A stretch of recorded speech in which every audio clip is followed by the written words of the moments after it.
반갑습니다. 한국납세연맹의 김선택 회장입니다.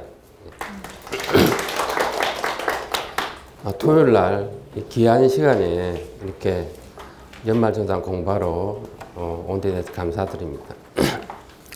저도 집에서 지금 조금 전에 너무 급하게 출발해가지고 여기 아침까지 최종적으로 강의 준비하고 여러분들 유인물하고 조금 추가된 부분이 있는 것 같습니다. 원래 사실 이 강의를 들을 때 무엇을 배울 건가 굉장히 중요합니다. 어떤 일을 할 때, 어떤 공부를 할 때, 내가 뭘 배워야 되지? 그리고 어떤 일의 목적을 정하는 게 굉장히 중요하죠. 아마 대부분이 여러분들이 여기 오늘 오신 거는 정말 올해 연말정산 좀 잘 준비해서 환급 좀 많이 받고 자 그런 거 그리고 뭐 덤으로 오늘 3시간 강의를 들으면서 내가 소득공제를 받아야 되는데 이때까지 못 받은 게 있다. 그러면 그는 5년 소급해서 환급을 받을 수 있죠. 예. 근데 두 번째로 우리가 한번 생각해 볼 수 있는 게 여기 나왔지 하여튼 50세 부모님이 사실 난치성 질환에 걸려서 치료비가 많이 들고 있는데 이 난치성 질환도 세법상 장애인에 해당됩니다. 그래서 세법상 장애인에 해당되면 나이에 관계없이 기본공제가 되죠. 예, 장애인 공제도 되고요. 이 정도까지는 당연히 여러분들이 공부하면 알 수 있는데 이 정보의 가치를 현재 가치로 계산해서 얼마나 될까? 이거를 여러분들이 계산을 할 줄 알면은 만약에 여러분들이 보험 모집은 있다. 어떤 다른 업무 재테크 관련되는 업무를 하실 때 굉장히 큰 도움이 됩니다. 납세연맹의 초기에 어떤 큰 보험회사의 보험왕을 2년 연속으로 하신 분이 있는데 따로 사는 부모님도 소득공제 된다. 납세연맹이 2001년도 창립해서 처음으로 알리기 시작했습니다. 그 당시에는 대부분의 국민들이 몰랐죠. 따로 사는 부모님을 출가한 딸이나 차남이나 사위나 며느리나 받을 수 있다는 것 자체가 그 당시에는 몰랐어요. 지금은 국세청에도 안내를 해주죠. 많이 알려져서. 근데 그분이 어떤 정보를 납세연맹이 배워서 보험 영업하는 데 이용하셨어요. 의사분을 주로 그분이 영업을 하셨는데 진짜 그 정보 하나가 어떤 한 의사분한테 1,000만 원, 2,000만 원을 바로 주는 겁니다. 1,000만 원, 2,000만 원을 주고 보험가입 하세요? 안 하겠어요. 정확하게 그거를 계산을 했을 때 이 어떤 연말정산의 정보가 단순한 지식 이상의 어떤 엄청난 가치를 여러분들이 지니게 되는 겁니다.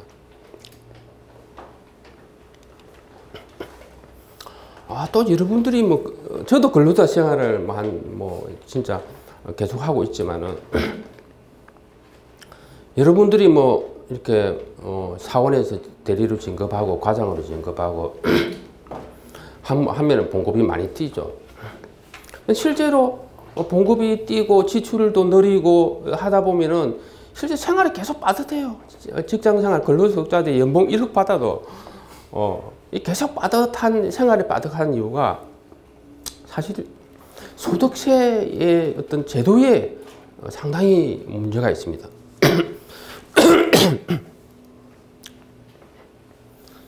그래서 이번에 강의를 들으시면은 이 봉급이 오르는데 이게 내 호주물이 다 들어오는 게 아니고 국가에서 엄청나게 가져가는구나 해서 합리적인 소비 지출 계획을 세우는 현명한 납세자가 될 겁니다. 그리고 사실 이 세금이라는 것 자체는 특히 소득세는 현대 민주주의 국가 조세국가에서 가장 기본이 되는 세금이죠. 그래서 우리나라 여러분도 마찬가지입니다. 1년에 내가 근로소득세를 작년에 얼마 냈지 알고 계신 분도 없을 거예요. 내 연봉 대비해서 얼마를 내가 냈지? 여러분들 대부분 모르죠. 뭐만 기억하죠? 아, 작년에 환급 받았나? 토해냈나? 거기만 민감하게 이제 반영을 할 수밖에 없죠. 연말산 제도하에서. 그러면 여러분들 권리의식이 생길 수가 없죠. 내가 작년에 예를 들면 1,000만 원을 냈는데 여러분들이 그 1,000만 원 낸 거를 기억을 못하면은 세금을 갖다가 영수증 없이 특수활동비를 쓰든 낭비를 하든 그게 무슨 권리의식이 생기겠어요. 그래서 이번 교육을 통해서 그런 선진 납세자 권리의식을 배울 수 있을 겁니다. 사실 이 소득세 비중이 높은 나라, 소득세를 많이 내는 나라가 선진국입니다.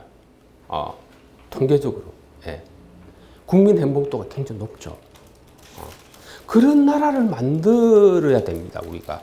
세금을 적게 낸다는 거에 만족하지 않고 궁극적으로는 우리가 좋은 국가, 신뢰 높은 정부를 만들어서 소득세를 스웨덴처럼 많이 내는 나라가 훨씬 더 국민이 행복하고 여러분들이 행복합니다. 예. 그런 나라를 만들어야 되는데 그 부분은 오늘 시간 관계상 제가 강의를 못하고 다음 기회에 한번 강의를 하도록 하겠습니다.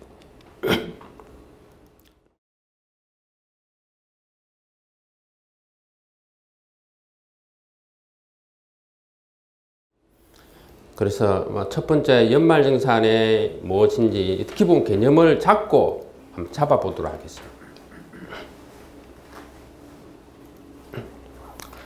세금의 종류에는 소비, 보유세, 거래세, 소득세가 있는데 소득세는 가장 현대적인 세금입니다. 가장 최근에 역사적으로 보면은 소득의 세금을 부과하는 것은 역사적으로 처음 생긴 것은 19세기 영국에서 생겼고 미국만 하더라도 1913년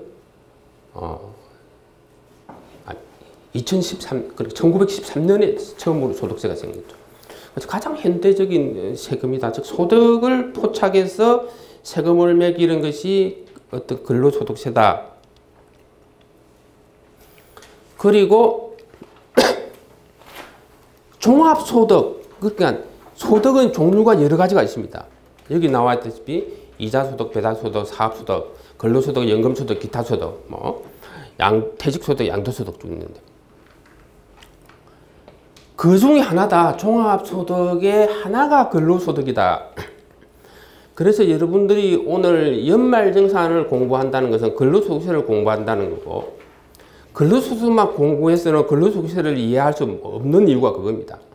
종합소득, 즉 전체적인 모든 소득세에 대해서 이해를 여러분들이 못하면 절대 이거는 연말정산에 대한 문제가 해결되는 것이 아니다 라는 겁니다. 그래서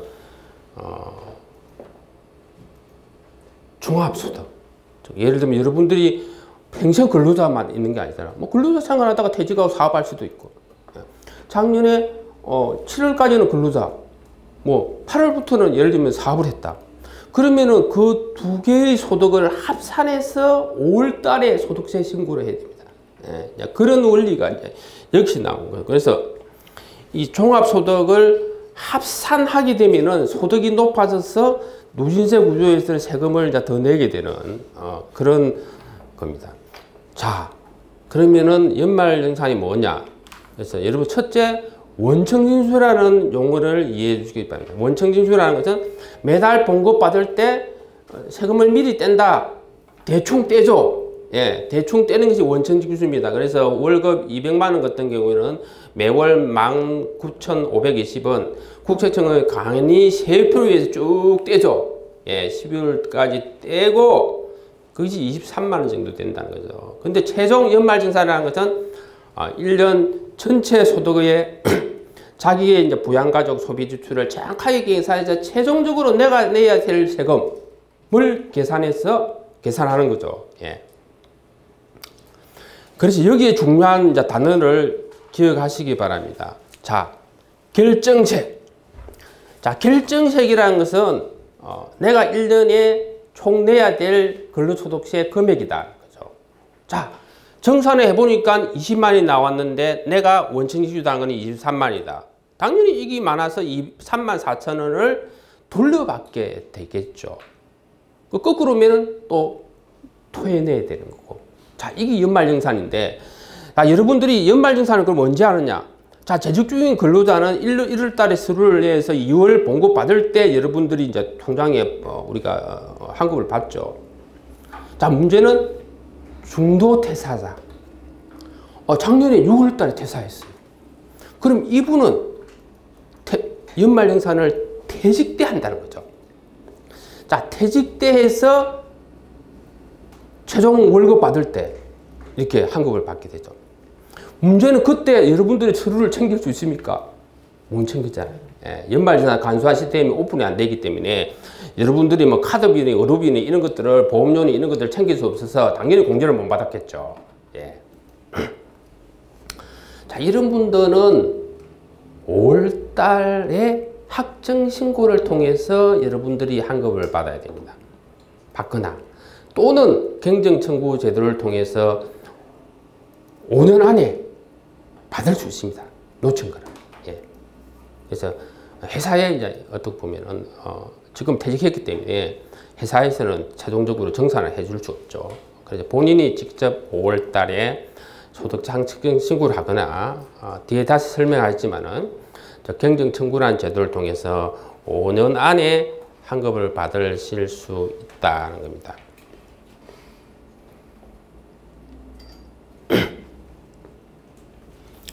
자, 그러면 여러분들이 우리가 근로소득세는 개인에 관한 세금이잖아요. 자, 우리나라는 이 개인에 관한 세금을 최종 정산을 회사에서 해주는 제도입니다. 이게 연말정산 제도예요. 자, 이게 다른 나라는 그렇게 하는 나라가 거의 없습니다. 특히 선진국에서는. 미국, 캐나다, 스웨덴, 다른 주요 선진국은 어떻게 하느냐? 개인이 직접 합니다. 다 너무나 당연한 이야기예요. 이거는 여러분들이 근로소득세는 내 개인 세금이지 회사 세금이 아니잖아요. 회사에서 대신해 주는 게 원래는 이게 변칙적인 방법. 다른 나라에서는 사업소득자와 같이 스웨덴은 5월 1일까지 모든 근로자들이 직접 국세청에 세금을 신고한다. 정산을 개인이 직접 한다. 이게 이론적으로 맞습니다. 그런데 우리나라는 왜 연말정산 제도가 있었느냐? 하여튼 전체적인 국가 입장에서는 징수의 편리,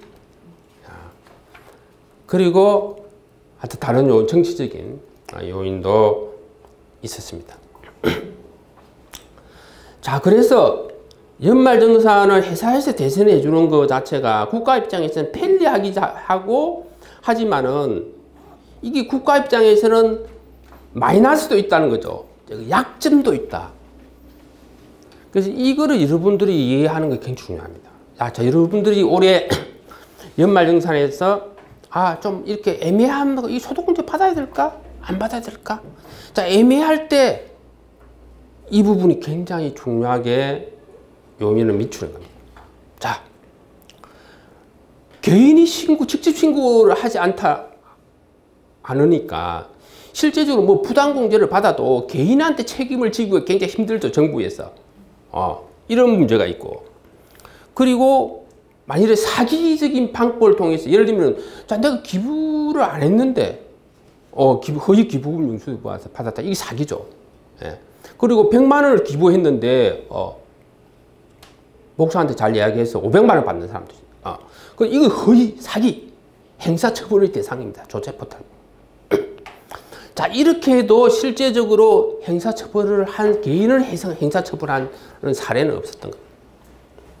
그리고 우리가 세금을 늦게 냈을 때 개인 우리 사업자 같은 경우에는 개인도 마찬가지입니다. 개인이 세금을 예를 들면 내야 될 기간에 정당하게 100만 원 내야 되는데 예를 들면 50만 원 냈어요. 그러면 덜 낸 50만 원에 대해서는 가산세가 부족합니다. 가산세. 이 가산세가 크게 두 가지인데 신고 불성세 가산세, 납부 불성세 가산세가 가지고 굉장히 높습니다. 굉장히 높은데 현재 국세청에서는 그냥 원천징수 불이행 가산세, 즉 회사가 그냥 잘못한 걸로 봐서 그냥 굉장히 낮은 10% 재직 중인 근로자한테는 낮은 가산세를 부과를 하고 있다는 거죠.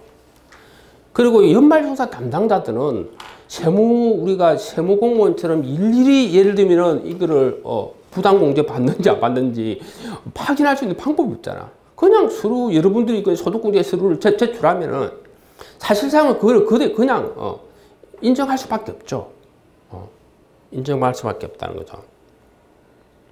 그리고 일반적으로 우리가 사업자가 세금을 덜 냈을 때는 세무조사 위험이 상당히 있습니다. 근데 근로소득자는 워낙 연말정산하는 인원이 1,800만 명이고 그 1,800만 명을 일일이 조사할 수도 없고, 그리고 실제적으로 국세청 입장에서는 인력이 제한되어 있기 때문에 비용 대비 효율이 안 나오죠. 그래서 기업을 세무조사할 때도 연말정산 관련되는 것은 거의 조사를 안 한다. 이 부분도 연말정산 제도의 약점과 구멍입니다. 그래서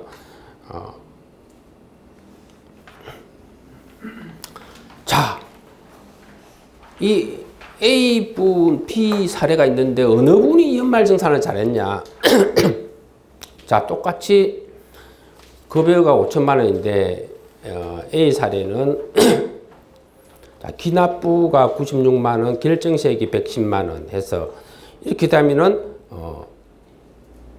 실제적으로 우리가 추가로 14만 원을 납부하게 되는 거죠. 근데 B 사례는 기납부세액이 150만 원, 결정세액이 140만 원이니까 오히려 원청 징수를 더 많이 당해서 10만 원을 한 것 받게 되죠. 그래서 연말정산 때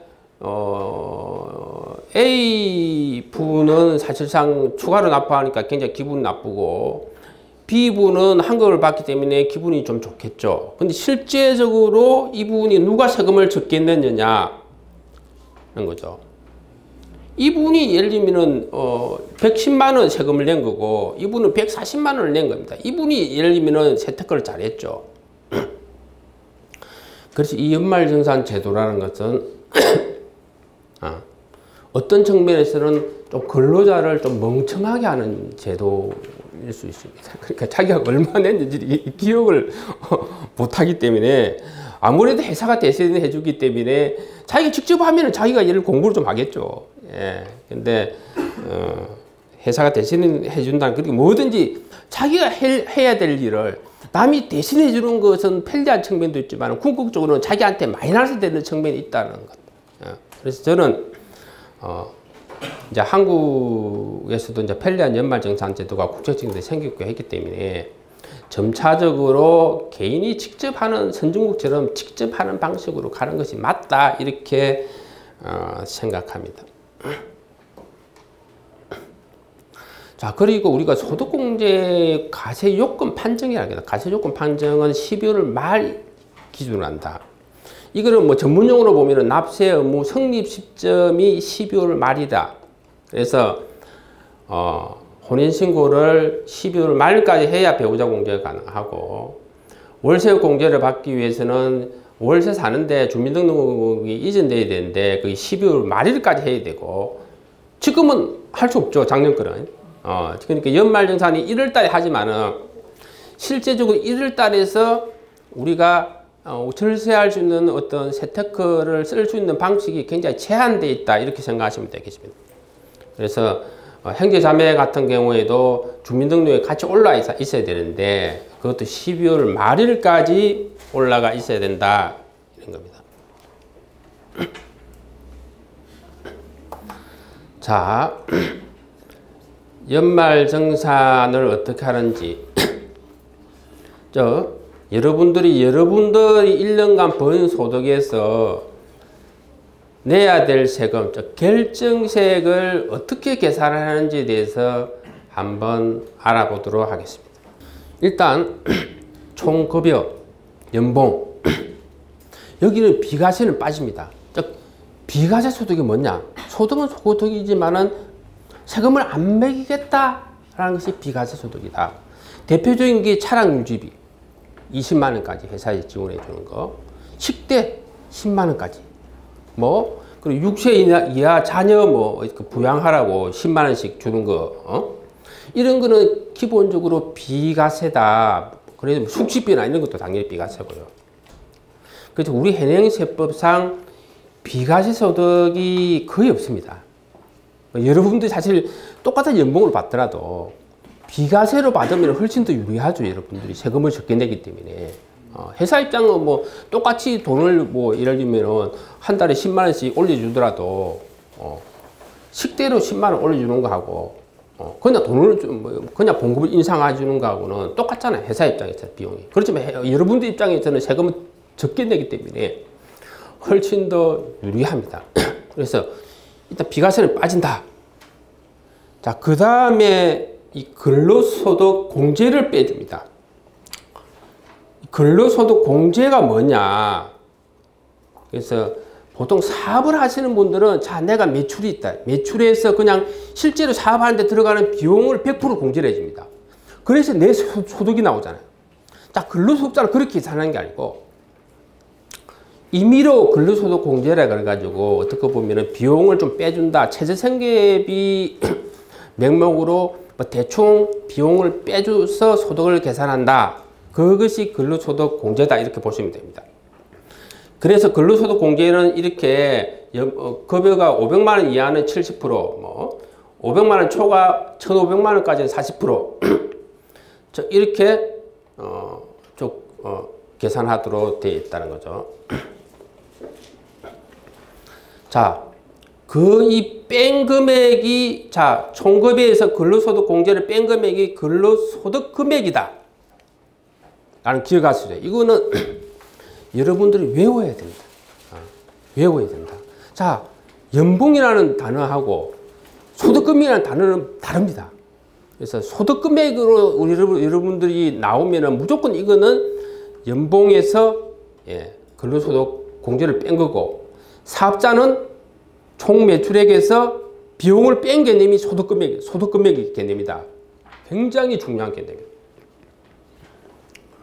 그래서 보통의 경우에 여러분들이 뭐 이런 말 많이 들었죠. 소득금액 100만 원이 초과하면은 부양가족 기본공제가 안 된다. 이런 용어 자체가 그거는 이거를 이야기한다. 이 근로소득 금액이 뭐 100만 원 초과하면은 기본공제가 안 된다. 이런 거죠. 그리고 이 소득 금액을 가지고 또 한도를 계산하는 것도 있어요. 예를 들면 자, 기부금 같은 경우는 여러분들이 뭐 우리가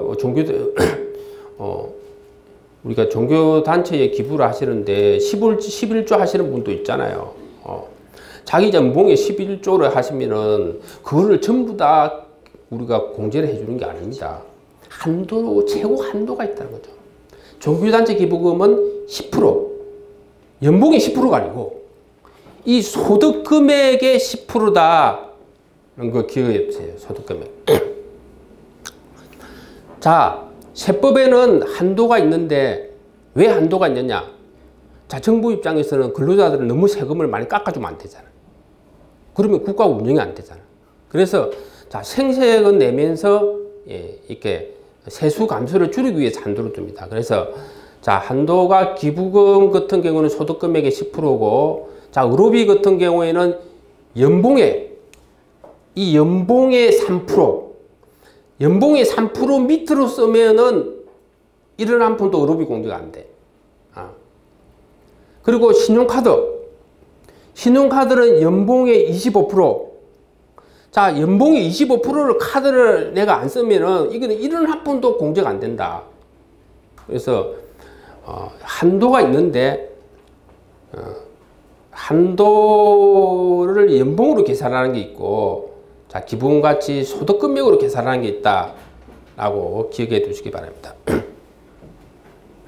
자, 그리고 이 소득공제와 소득공제를 빼주고 나머지가 가세표준. 가세표준에서 자, 세율을 곱해서 산출 세금이 나오는 겁니다. 세금이 나오고 세금에서 또 공제를 해주는 이 세공제를 해주고 최종적으로 결정세액이라는 것이 나온다. 1년에 낸 세금이. 기고됐습니다. 그래서 궁극적으로 세테크는 어떻게 하는 거냐. 이 소득공제를 늘리고 세액공제를 늘리는 게 세테크의 핵심이겠죠.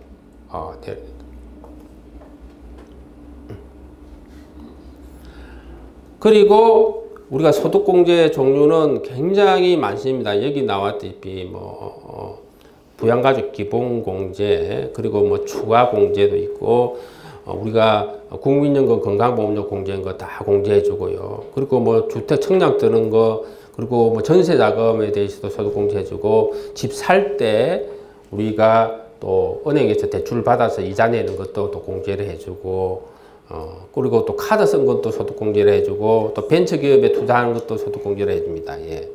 그리고 이 세액공제는,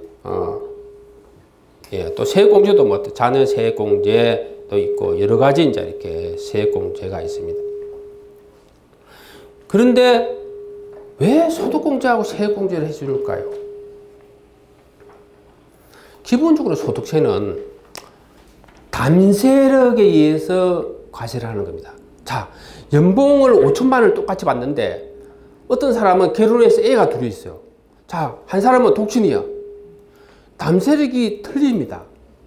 그래서 생활비를 빼주고, 즉 실제적으로 그 담세, 소득에 대해서, 순소득에 대해서 과세를 하는 것이 소득세의 기본 원리이기 때문에 소득공제하고 세액공제를 해주는 거고, 그리고 또 하나는 신용카드 공제라든지 연금저축 공제라든지 벤처 투자라든지 이런 거는 정책적인 이유로 소득공제를 해주는 거죠. 자, 또 여러분들이 이제 중소기업 취업 감면이라는 규정이 있는데, 자, 비과세라는 용어가 있고 감면이라는 용어가 있습니다. 이거는 감면이라는 것은 소득공제하고 세공제하고 비슷하지만은 개념은 조금 틀립니다. 그러냐, 이 감면은 결정세액에서 최종적으로 사실상은 결정세액에서 그냥 세금을 감면해 준다. 자, 중소기업에 취업하는 청년, 올해 세법이 개정돼서 34세까지 중소기업에 취업하는 청년은 세금을 이 결정세액의 90%로 깎아줍니다. 이 결정세액 계산해보기 100만 원이 나왔어요. 예. 이 100만 원이 나왔으면은 중소기업에 취직하신 분들은 90만 원을 깎아줍니다. 엄청난 혜택이죠. 예. 즉, 감면이라는 것은 이 결정세액에서 세공제하고 비슷한데 이 결정세액에서 깎아주는 거다. 자, 그러면 자 보세요. 결정세액이 없으면 어떻게 돼? 내가 예를 들면은 작년 10월 달에 취직해서 연봉이 적기 때문에 올해 연말 예산에서는 저 결정세액 제로가 나올 수 있다. 결정세액 제로가 나온 사람은 감면 혜택을 볼 수 없겠죠. 그래서 소득공제 종류를 간단하게 다시 한번 보면은 기본공제 150만 원 해주겠죠. 예. 그리고 추가공제가 있고, 그리고 건강보험료, 고용보험료도 전액 100% 공제되고, 주택자금 공제도 있고, 또 국민연금 불입한 거, 공무원연금 불입액에 대해서도 100% 다 공제하고, 카드 공제도 있고요. 그리고 세액공제는 기본적으로 자녀 세액공제, 연금저축에 대한 어떤 세액공제, 부양선 보험료, 의료비, 교육비, 기부금, 월세 세액공제가 쭉 있습니다. 그리고 보면은 이렇게 한도들이 쭉 있고, 그리고 월세 우리가 세액공제 같이 이렇게 연봉이 7천만 원 이상 되는 분은 월세 세액공제가 또 안 해주는, 이렇게 또 한도를 두는 것도 있고, 예. 예를 들면 이것도 마찬가지고, 신용카드 소득공제도 작년에 우리가 도서 사거나 공연, 우리가 뮤지컬 보거나 공연했을 때 소득공제가 새로 생겼는데, 이것도 연봉 어떤 7천만 원 초과 분들은 혜택 안 주는 걸로. 그렇게 하여튼 이게 이상한 아늑하게 우리가 한도, 최고 한도도 있고, 최저 한도도 있고, 또 연봉으로 또 이렇게 제한을 두거나 해서 세법이 굉장히 복잡합니다. 그래서 사실상 오늘 강의는 구체적으로 세세한 거를 여러분들한테 100% 강의를 드리는 게 아니고, 이런 세세한 거는 요즘은 그냥 포털에서 그냥 검색하면 다 나와. 이런 구체적인 내용은 검색하면 바로 나오잖아요. 여러분들이 그거를 검색해서 봤을 때 여러분들이 해독할 수 있는 능력을 오늘 공부하는 거예요.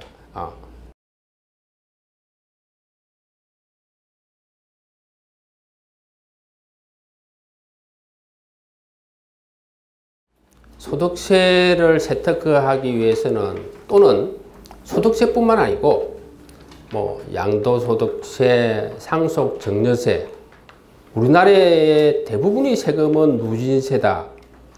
즉 누진세가 뭔지 정확하게 아는 것이 세테크에 가장 중요합니다. 가장 중요합니다.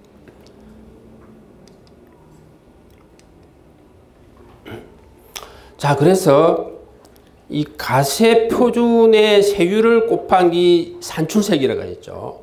근데 문제는 이 세율이 자, 비례세가 있고 누진세가 있습니다. 비례세로 할 수도 있고 누진세로 할 수 있다는 거죠. 여러분들이 이 누진세는 역사적으로 오래되지 않았습니다. 2차 대전 이후에 전 세계적으로 확산됐죠. 정치적인 겁니다.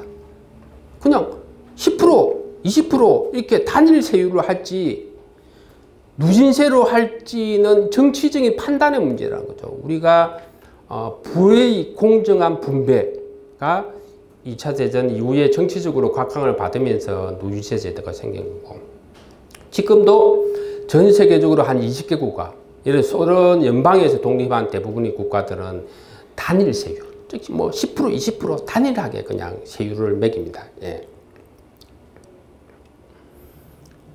그래서 대표적으로 부가가치세 10%가 비례세고, 자, 누진세라는 것은 가세 표준이 클수록 높은 거를 높은 세율이 적용되는 거다라는 거.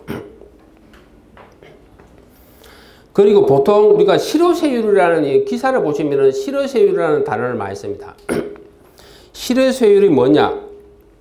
자, 이 결정세액을 연봉으로 나눈 것이 실효세율이다. 이것도 하나 기억해 두세요. 이 결정세액을 연봉으로 나눈 것, 즉 자기가 실제적으로 연봉 대비해서 얼마의 세금을 내는지를 알려주는 지표가 실효세율이라는 개념입니다. 자, 그러면은 누진세에 대해서 알아보도록 하겠습니다. 자, 우리가 가세표준 구간이 쭉 이렇게 올라가면서 세율이 쭉 높아집니다. 그래서 이게 법정세율을 명목세율이라고 그러죠. 뭐 이렇게 쫙 누진적으로 올라가죠. 그래서 이 소득세 세율에서 10%가 지방소득세입니다. 10%가 지방소득세가 따라 붙는다는 거죠. 그래서 실제적인 세율은 이렇게 되는 겁니다. 자, 보시면 알겠지만은 1200만 원 이하에서 6.6%에다가 16.5%로 딱 뛰죠. 그래서 9.9%가 인상됩니다. 그래서 9.9, 9.9, 12.1 굉장히 세율이 이렇게 단계적으로 높게 올라갑니다. 자, 그래서 여러분들이 가세 표준이 만일에, 자, 가세 표준이라는 것은 총 연봉에서 소득 공제를 뺀 거라 그랬죠.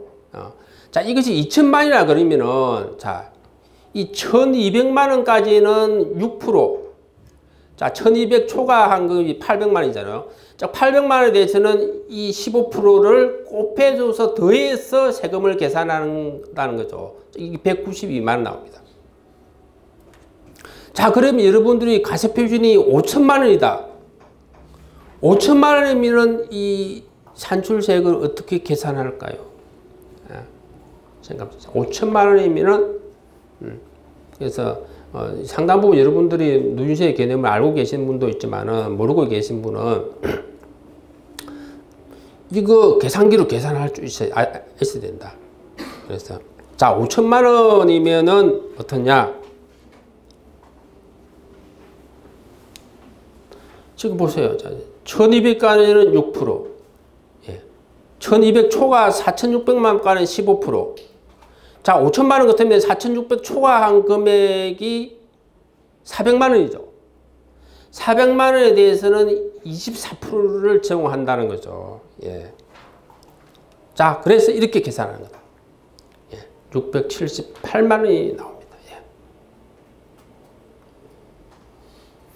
그리고 이 가세표준은 우리가 인플레이션이 되더라도 움직이지 않는다. 그래서 물가 연동이 안 된다는 것도 기억해 두시고. 자, 여기서 나오겠죠. 자, 내가 미혼인데 아버지하고 같이 살아요. 근데 부양가족이 어머니, 동생이 있어. 누가 공제받아면 유리하냐?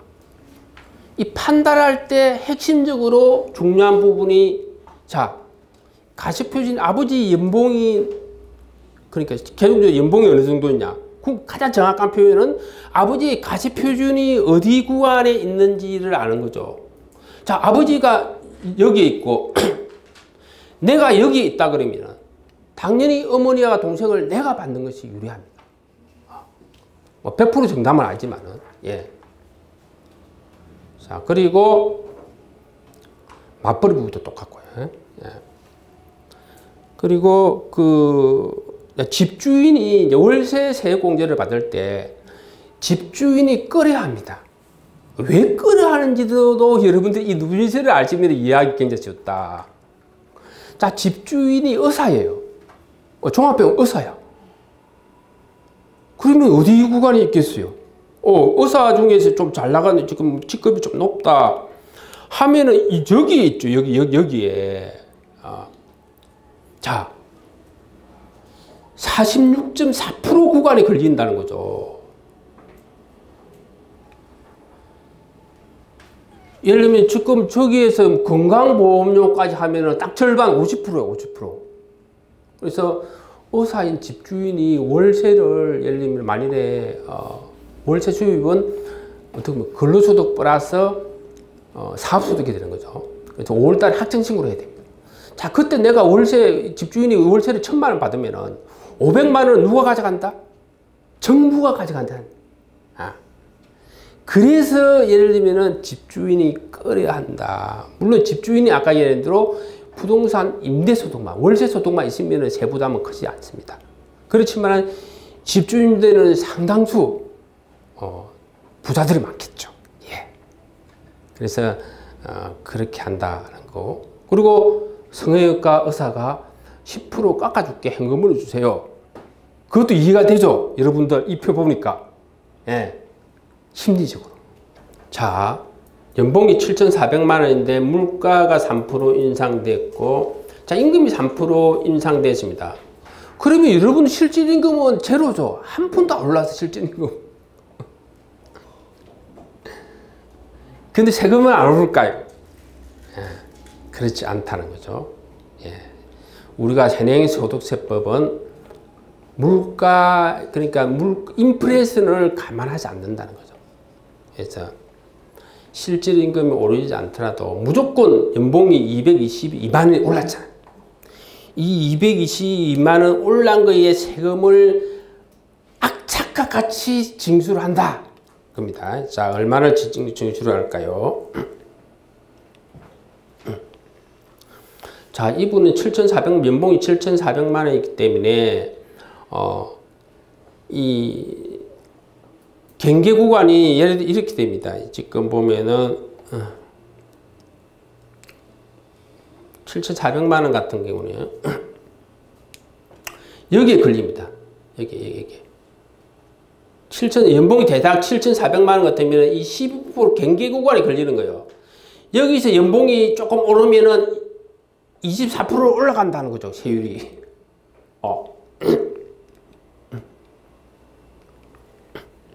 그걸 이야기한다는 거죠. 그래서 이 222만 원 봉급이 올랐는데 여기에 대해서 26.4%의 소득세가 증가되고 이게 58,000원, 건강보험료 3.3%, 73,000원, 고용보험료 0.5%, 14,000원, 실제 합계 14만 6천원을 국가가 징수한다. 내 실질임금은 전혀 안 올랐는데 여러분들이 봉급이 올랐는데 호주머니가 비어있는 이유를 이해하겠죠. 그래서 자, 그러면은 여러분들의 봉급이 한 푼도 안 올랐어. 자, 3년째 임금이 지금 동결되고 있어. 그래서 굉장히 많죠. 그러면 여러분들의 실질임금은 얼마나 감소되겠어요? 오늘 제 강의를 들으면은 이 정도 여러분들이 이해하시면 대한민국의 상위 어떻게 보면 세금에 대한 지식은 거의 0. 상위 1% 안에 들어가는 거예요. 1%. 국회의원 중에서 이거 이해하는 사람 거의 없어요. 독일에서는 이 냉혹한 누진세, 즉 소득세제가 물가를 감안하지 않고 자 누진세 구조로 되어 있어서 근로자한테 굉장히 불리하다는 것은 정치적으로 굉장히 있습니다. 근데 한국에서 국회의원 중에서 이거 아는 사람 내가 봐서 거의 없을 거예요. 근로자도 마찬가지잖아. 정확하게 자기가 왜 호주머니가 봉급이 인상이 되는데 왜 호주머니가 비어 있는지를 여러분들이 모르고 있기 때문에 이 문제가 해결이 안 되는 거예요. 자, 3년째 봉급이 동결됐어요. 그러면 여러분들은 물가 인상률만큼 일단 실질임금이 감소가 되잖아요. 그것뿐만 아니고 세금이 오르죠. 무슨 세금이요? 건강보험료. 매년 오르잖아요. 2001년에 비해서 지금 딱 2배 올랐어요. 2배. 매년 조금씩 오르는데 이 문제는 뭐냐 하면 이게 내 봉급이 동결됐는데도 계속 오르는 거예요. 국민연금도 상한액이 조금 오르죠. 그래서 최고 상한에 걸려 있는 연봉이 5천만 원대. 5천만 원대 같은 경우는 뭐 봉급이 오르지 않더라도 전년에 비해서 국민연금이 뜁니다. 예.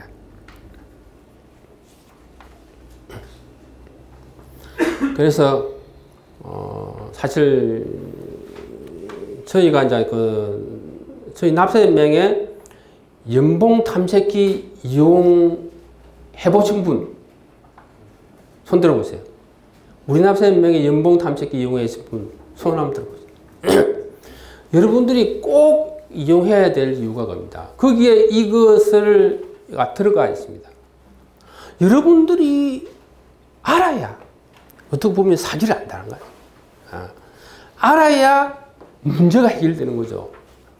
대한민국에서 근로소득세의 이 문제, 냉혹한 누진세 효과에 대해서 알고 있는 국민들이 제가 봐서는 진짜로 없습니다. 그렇기 때문에 해결이 안 되는 거예요.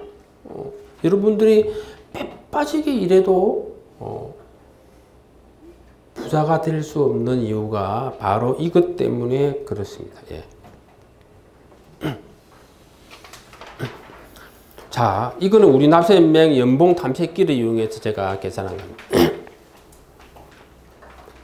자, 연봉이 100만 원 인상되면은 국가가 얼마나 징수하고 내 호주머니에 얼마나 들어오는지를 계산한 거죠. 여기는 연봉 5천만 원을 입력한 겁니다. 연봉 5천만 원을 입력했을 때 실제적으로 한 25%는 국가가 가져가고 나머지 75%는 내 호주머니에 들어온다는 겁니다. 예. 그래서 구체적으로 보면은 소득세가 16.5%, 예.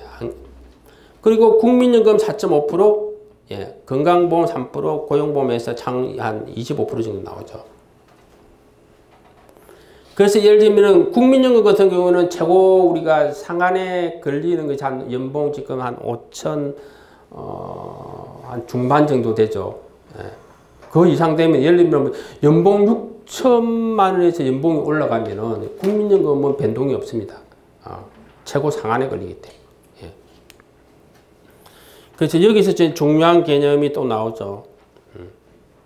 경제학에서. 자, 한계세율. 한계소득세율이라는 개념이 소득이 1원 증가할 때 소득세가 얼마나 증가하는지 알려주는 어떤 개념이다는 거죠.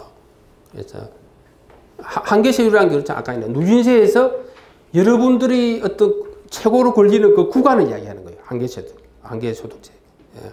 그래서 여러분들이 지금 최종적으로 여러분들의 한계세율이 몇 프로인지 그리고 언제 한 단계 뛸지를 우리가 아는 것이 굉장히 중요하고 그것을 우리 납세연맹 연봉 탐색기에 지금 탑재되어 있습니다. 예. 그래서 여러분들이 봉급이 오른다고 소비를 많이 늘리면 안 된다는 거죠. 예. 실제 이게 여러분들이 25%가 국가가 가져간다는 것은 우리나라에서 이게 결코 적은 것이 아니다는 거죠. 자, 그래서 이 연봉별로 우리가 실효세율을 쭉 구해낸 겁니다. 통계적으로. 그래서 근로소득세는 이렇게 쫙 비율이 올라가죠. 연봉 대비 실효세율이. 이게 누진세죠. 예. 그래서 연봉 한 6억 정도 받으면 이 30%, 자기 소득의 한 30%를 국가가 가져가는데, 예. 이거는 스웨덴에서는, 이 중간에 있는 분들도 다 30% 냅니다. 이 실효세율이 한 30% 돼요. 자, 국민연금은 다 4.5%, 본인 부담은 4.5%에서 자, 최고 구간이 딱 올라가면 쭉 연봉 대비 퍼센트가 낮아지죠. 이런 거를 역진세라고 합니다. 역진세. 야, 소득이 높을수록 세금을 적게 내는 구조가 역진세다. 그래서 국민연금은 매우 역진적인 제도다. 즉, 소득 불평등들을 굉장히 악화시키는 제도다. 라고 이야기할 수 있습니다. 예. 자, 건강보험료는 똑같잖아요. 연봉에 관계없이 똑같습니다. 그래서 이거는 이제 비례세다. 이렇게 연봉 대비에 똑같기 때문에. 그런데 담배세 볼까요? 자, 담배를 하루 한갑 피웠을 때 1년에 121만 원의 세금 냅니다. 담배세는 연봉 대비해서 자, 세율이 쭉 거꾸로 내려가죠. 자, 이것도 역진세. 그 담배세는 2배로 역진적이다 이런 표현을 씁니다. 왜 그럴까요? 가난한 사람이 담배를 많이 피우잖아요. 그래서 2배로 역진적인 세금이다. 불공평한 세금이다. 이렇게 이야기하는 거죠. 그래서 여러분들이 이 표만 딱 보더라도 자, 우리나라에서는 전체 근로소득세 세수보다 국민연금하고 건강보험료 1년에 걷어가는 보험료가 더 큽니다. 그래서 우리나라 세제는 자, 스웨덴 같은 경우 이렇습니다. 자, 국민들한테 세금을 쫙 걷어가지고 예를 들면 복지를 하고 나면은 그러니까 소득 불평등도가 굉장히 개선이 됩니다. 그러니까 즉 시장 소득은 굉장히 불평등하지만은 세금을 우리가 소득이 많은 사람한테 많이 걷기 때문에 이걸 복지를 하고 나면은 사회가 굉장히 많이 좋아지죠. 분배가. 우리나라는 그렇지 않다는 거죠. 우리나라에서 OECD 국가에서 최저다. 거의 소득 불평등 행사해서 그게 안 돼요. 안 된다. 이것만 보시면 됩니다. 이것만 보셔도 어떤 분은 어떤 국회의원이 이제 그런 입법을 발의했잖아요. 자, 근로소득세가에 세금 한 푼도 절반이 근로소득자가 뭐 세금 한 푼도 안 된다. 여러분들 기사 많이 들어봤죠. 근데 현재 뭐 2017년 기준으로는 42%가 근로소득세를 한 푼도 안 냅니다. 예. 자, 그렇지만 이 사람들이 뭐 연봉이 1,000만 원인 사람이 근로소득세는 한 푼도 안 내지만 이 사람들이 세금을 지금 안 내고 있어요. 국민연금 세금 아니고 뭐 건강보험료 세금 아니고 뭐 담배세는 세금이 아닙니까? 굉장히 그 논리가 굉장히 비논리적인 거다라는 것을 이 표에 대해서 여러분들이 아는 것도 굉장히 중요합니다. 그래서 궁극적으로 우리나라는 보세요. 자, 연봉 1,000만 원 사람이 이 두 개 합치면 거의 8%잖아요. 국민연금 8% 정도인데. 자, 이 근로소득세를 8% 정도 내려면 연봉이 한 9천만 원 정도 돼야 돼요. 그러니까 연봉 1,000만 원 사람이 국민연금과 건강보험료 내는 비율이 근로소득자 연봉 거의 뭐 8,500이 내는 근로소득세 실효세율만큼 지금 세금을 내고 있는 건데 뭐 국회의원이 멍청하게 그것도 몰라가지고 한 달에 뭐 만 원씩 내는 입법을 발의를 지금 하고 있습니다. 예. 그래서 우리가 이 사회가 조금 더 좋은 사회, 빈부격차가 적고 좋은 사회가 되기 위해서는 근본적으로 우리가 선행되어야 될 것이 국민의 세금에 관한 지식이 올라가야 된다. 여러분이 진짜 오늘 잘 오신 거예요. 여러분처럼 이 정도로 교육받고 알면은 이 문제가 해결되는 거예요. 근데 우리나라 전체적인 국민, 국회의원 포함해서 세금에 대해서 한 번도 공부해 본 적이 없어, 학교에서. 박사학위 받아나. 지금 내가 이야기하는 이런 개념이 안 잡혀있어, 개념이. 그리고 그런 멍청한 국회의원의 사람이 이런 것도 제대로 된 세금이 뭔지도 국민이 세금을 어떻게 내는지도 모르고 그런 입법을 발의하는 거잖아요.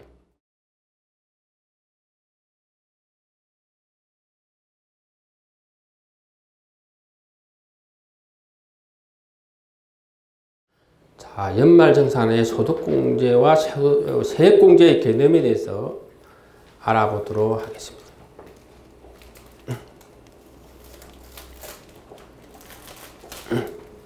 세액공제는 조금 간단합니다. 예를 들어 100만 원 기부할 때 15% 세액공제를 해준다는 것은 15만 원을 그냥 환급해 주는 거다. 물론 지방소득세는 빠진 겁니다. 예.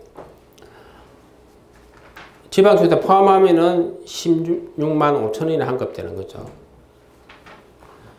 그리고 세액공제가 무제한으로 해주는 건 아닙니다. 즉, 이 산출세액에서 근로소득 세액공제를 한 결정세액을 한도로 공제를 해주는 거다라는 걸 이해해 주시고, 그 다음에 소득공제가 뭐냐? 자, 소득공제는 이 가세표준 전 단계에서 공제를 빼주는 거다. 그래서 소득공제를 100만 원을 소득공제를 100만 원을 받는다는 자체가 세금을 100만 원을 돌려준다는 개념이 아니다는 거죠. 자, 그러면 얼마를 돌려주는 건가? 소득공제에서 자, 자신의 한계 소유를 곱해준 금액만큼 환급이 되는 거다.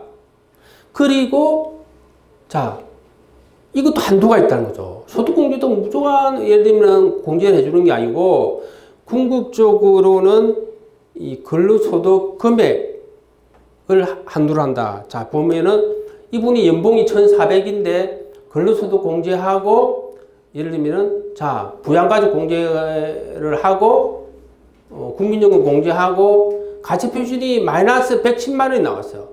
가치표준이 마이너스라는 건 없다는 거죠. 즉 제로밖에 없다. 마이너스라는 게 없어. 그래서 이율 공제가 안 된다.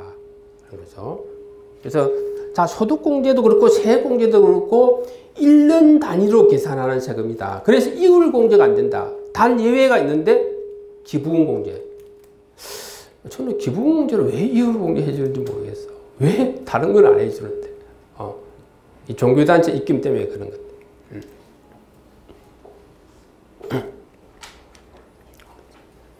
자, 세액공제는 결정세액을 한도로 공개해 주는데 연말만 되면은 정치인들이 10만 원 내고 10만 원 돌려받으세요 광고를 많이 합니다. 자, 그렇지만은 여기 보다시피 산출세액이 10만 원이면은 근로소득 세액공제가 5만 5천 원이 자동적으로 되고 결정세액이 4만 5천 원이다. 10만 원을 예를 들면은 우리가 기부를 하더라도 세액공제 되는 것은 이거를 한도로 공제를 해주는 거다. 그런 겁니다. 예. 그래서 궁극적으로 4만 5천 원만 기부금 세액 공제를 해주는 거다 하는 겁니다. 그래서 궁극적으로는 이 10만 원 내고 10만 원 돌려받는 거 지방소득 포함해서 이거를 받으려면은 최소 산출세액은 20만 원, 즉 결정세액이 9만 원을 초과해야만이 혜택을 다 볼 수 있다. 그래서 세액공제라는 것은 무한정 인정되는 게 아니고 결정세액을 한도로 공제되는 거라는 것을 잘 기억해 두시고 또 마찬가지입니다. 연금저축. 연말 되면은 증권사나 보험사들이 연금저축 가입하세요. 많이 광고를 합니다. 그래서 뭐 400만 원 가입하시면은 66만 원 돌려받습니다.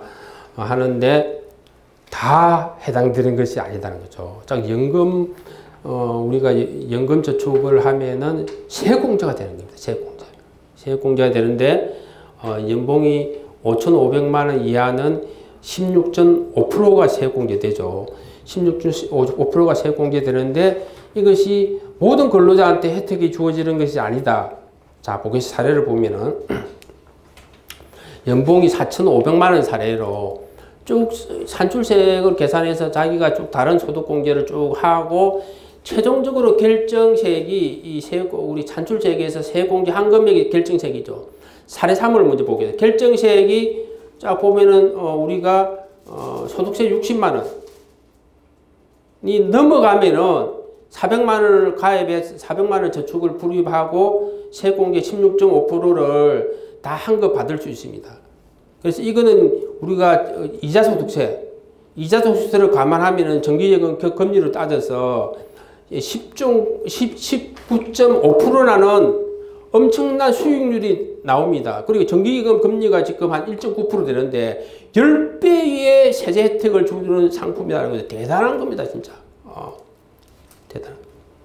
문제는 이 결정세액이면 제로가 있는 사람이 있다는 거죠. 그러면은 한 푼도 세공제 혜택을 못 본다는 거죠. 자, 결정세액이 만일에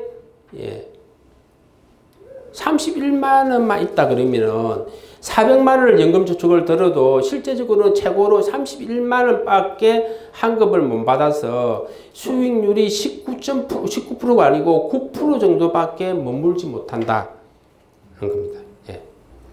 자, 그러면 소득공제를 받으면 얼마나 환급되는지 알아보도록 하겠습니다. 굉장히 연말정산에서 가장 어려운 부분. 예. 자, 우리가 정신 차리고 집중 한번 해봅시다. 예, 이거 굉장히 이해하기 어려운 부분. 자, 우리가 소득공제를 100만 원 더 받았습니다. 그러면 가세표준이 100만 원이 적어지겠죠. 그래서 연봉 우리가 총급여가 4천만 원 같은 경우는 한 15% 세율이 걸립니다. 예. 그리고 산출세액이 15만 원이 줄어듭니다. 문제는 산출세액이 줄어들면은 근로소득 세공제가 축소가 됩니다. 근로소득 세공제가 축소되면 개인한테 불리한 거죠. 그래서 이 근로소득 세공제를 어떻게 계산하느냐, 이 복잡합니다. 예. 근로소득 세공제라는 것은 산출세액이 130만 원 이하인 경우에는 55%를 공제를 해주고 130만 원 초과하게 되면은 한 30%를 공제해 주는데 이것도 연봉이 3,300만 원 이하는 74만 원이 한도고 연봉 7천만 원 이하인 것 같은 거는 50만 원 한도도 매우 복잡하게 지금 되어 있다는 거죠. 그래서 궁극적으로는 자, 이 사람 같은 경우에 이 15만 원이 줄어드는 데서 근로소득 세액공제가 축소되는 것을 빼서 최종적으로는 7만 원만 환급 받게 됩니다. 그래서 100만 원 대비해서 7%죠. 7%. 그래서 근로소득 세액공제가 적용되는 구간, 이 연봉 구간에서는 대체적으로 한 7천만 원 이하의 연봉 구간에서는 어떻게 보면 한계세율, 즉 한계세율 이 자체가 우리가 이쪽 세율, 명목 세율하고 차이가 난다는 거죠. 예.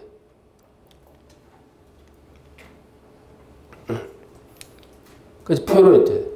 원래 이게 이제 세법 법정 세율이고 명목 세율은 이렇게 되어 있지만은 근로소득 세액공제가 적용되는 구간에서는 이 절세비율, 한계세율이 낮아집니다.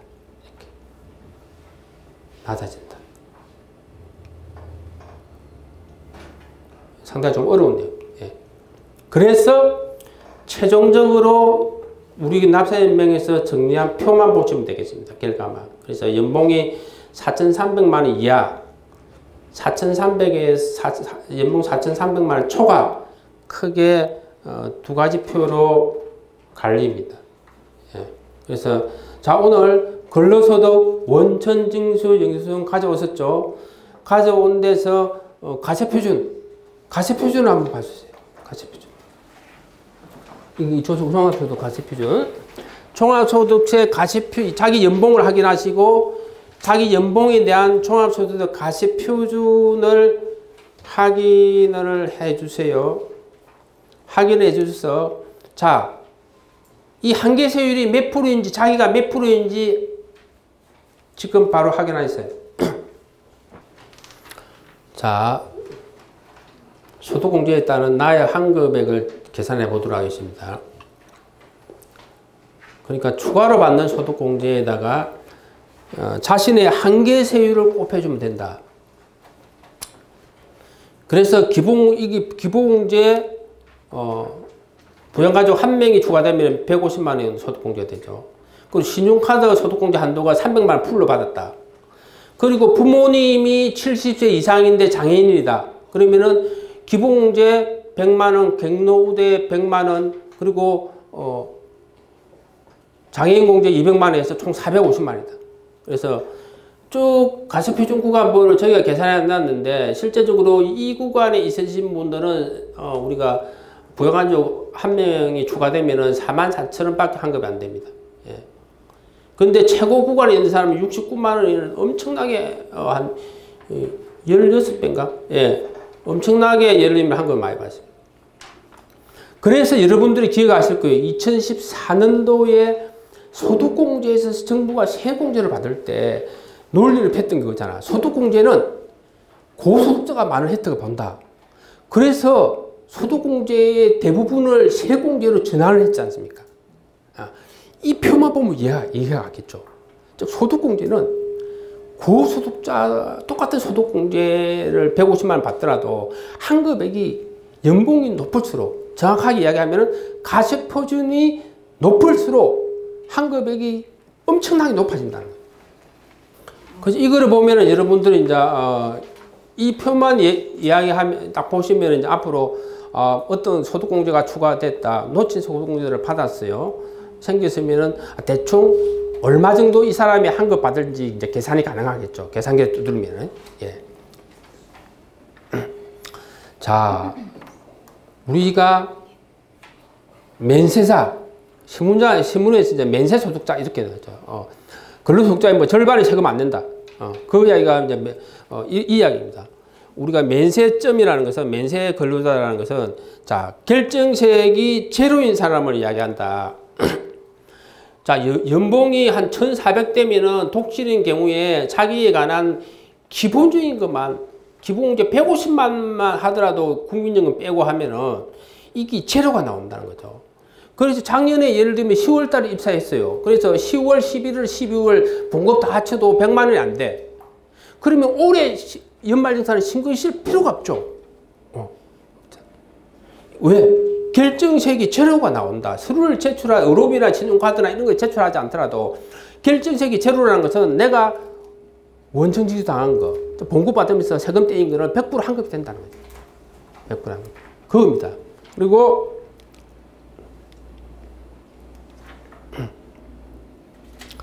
자, 연봉이 3천만 원이라도 결정세액이 제로가 나올 수 있습니다.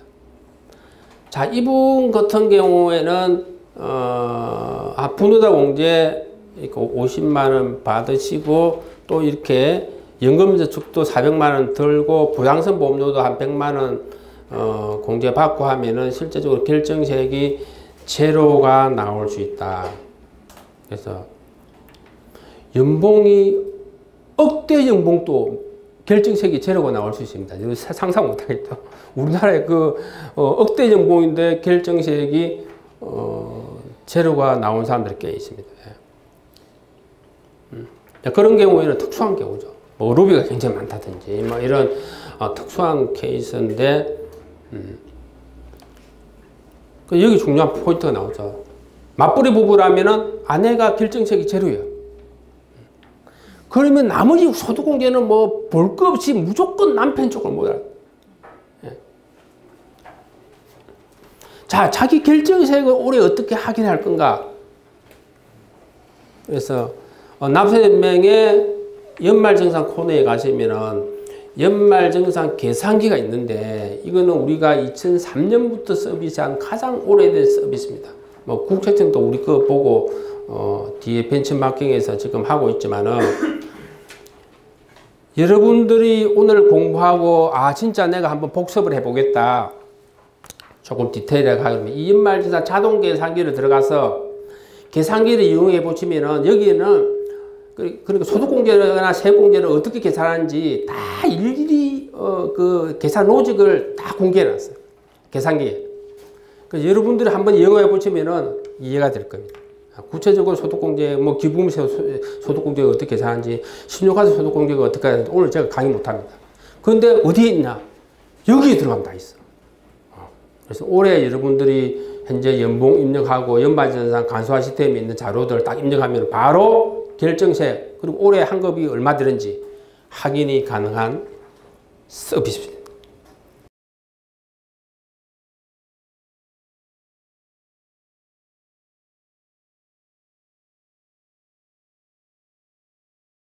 자, 그러면은 여러분들이 연말정산을 하면서 5년 전에 받았으면 여러분들이 연말정산을 안 놓쳤을 텐데, 자, 오늘 우리 강의를 받으면서 내가 복잡한 세법을 몰라서 소득공제를 받을 수 있는데 못 받았어요. 그러면은 이거를 지금 돌려받을 수 있는 제도가 있는데, 그거를 법률적인 용어로 경정청구 제도라는 겁니다.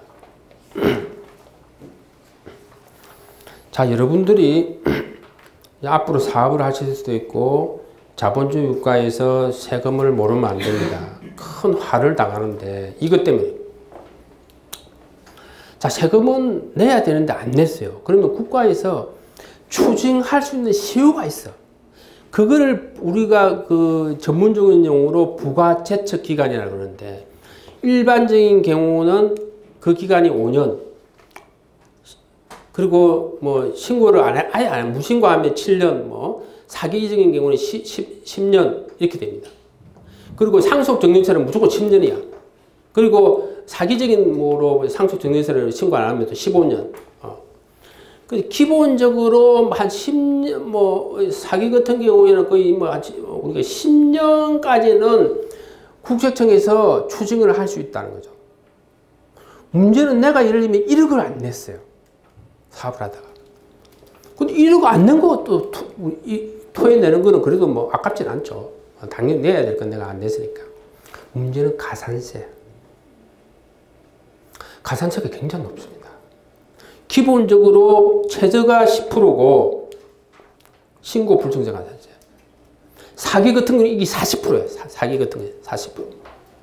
그리고 이자, 연체 이자, 납부 불청지 가산세가 작년까지는 연 10.95%였는데 올해 세법이 개정돼서 조금 낮아졌는데도 9%입니다. 9%, 9.1%.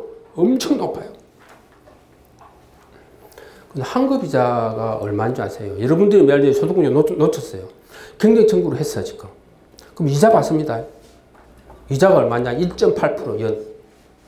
아니, 환급했을 때 이자는 연 1.8%인데 우리가 세금 안 냈을 때 이자는 9.1% 5배잖아. 그래서 우리 납세인명에서 이게 부당하다 해서 지금 세법 개정 운동을 하고 있는데, 캐나다 같은 게 조사를 해보니까 캐나다는 이 납부 불청지 가산세 이거가 한 6% 되더라고. 근데 환급 이자가 4%야, 개인이. 그 1.5배밖에 안 돼. 그 차이가. 한국은 5배야. 여러분도 알다시피 만일에 7년 뒤에 세금이 추징됐다고 생각해보세요. 7년 뒤에. 그러면 이거 10%나 40%. 그리고 이게 예를 들면 7년 9 곱하기 7 해보세요. 그러니까 1억 안 내시면 그냥 가산세가 1억 되는 거예요. 여러분들 바로 파산하겠죠. 대부분이. 세금은 무섭습니다.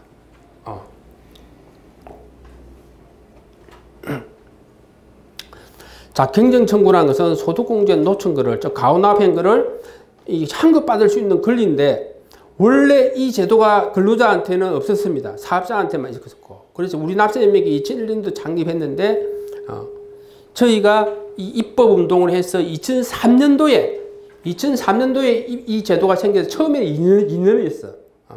지금은 5년으로 연장됐습니다. 그래서 5년간 소급해서 여러분들이 환급 받을 수 있다. 근데 여러분들이 중요한 것은 연말정산 때 안 놓쳐야 됩니다. 그러니까 연말정산 때는 좀 애매한 경우들 여러분들이 신청해도 회사에서는 일단은 뭐 그 누가 시비 거는 사람도 없죠. 근데 만약 놓친 거를 사무소에서 예를 들면 이렇게 서류를 보냈어. 그럼 어떻게 되겠어요? 꼼꼼하게 세무공무원 보는 거야. 이게 맞나 안 맞나. 잘못하면 자기들이 감사히 지적당하거든. 그래서 굉장히 까다롭게 본다는 거죠. 그러니까 연말정산 때는 그냥 환급이 될 걸, 이 놓쳐서 환급 신청하면 환급 안 되는 경우가 생길 수 있는 거죠. 그래서 지금 현재 과거 5년간이라는 것은 2013년 기속부터 2017년 기속까지 추가로 환급이 가능하다. 2013년은 곧 시효가 도래한다. 몇 달 있으면. 예. 그래서 납세연맹 홈페이지에 가시면은 이렇게 과거년도 환급 우리 도와주는 사례를 공개를 한 게 있습니다. 납세연맹이 지난 우리가 한 19년간 한 4만 명, 금액으로 따지면 한 400억, 1인당 한 100만 원을 돌려줍니다. 그 중에 한국 왕이 1억 받은 사람도 있어. 상상 못해. 1억 받은. 그분 특별한 케이스도 뭐 하여튼 정근사 거의 사장 출신으로 한 1억 받은 사람도 있고. 예. 근데 이 코너에 보시면은 여러분들이 보세요. 이 가족 관계별로 쭉 환급 사례를, 환급 받은 사례를 쭉 검색할 수 있는데 재밌는 내용이 어쩌다 외국인 배우자도 공제가 가능하고 외국 국적의 베트남에 있는 우리 처부모님도 공제가 가능하고 외국 국적의 자녀도 공제가 가능하고 이혼한 자녀도 공제가 가능하다는 걸 바로 알 수 있습니다. 예.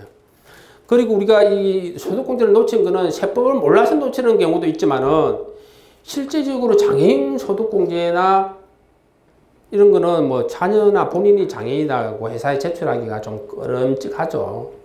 그리고 하여튼 본인이 또 이혼한 경우에는 또 뭐 한부모 우리가 소득공제를 받아야 되는데 또 제출하기도 곤란하고 그래서 바빠서 뭐 이렇게 공제 놓치는 사람, 세법이 복잡해서 공제가 놓치는 사람, 뭐 별별 사유가 다 있습니다. 그리고 형제, 부모님 공제 같은 경우에는 형님이 받을 줄 알았는데 형님이 안 받은 거예요.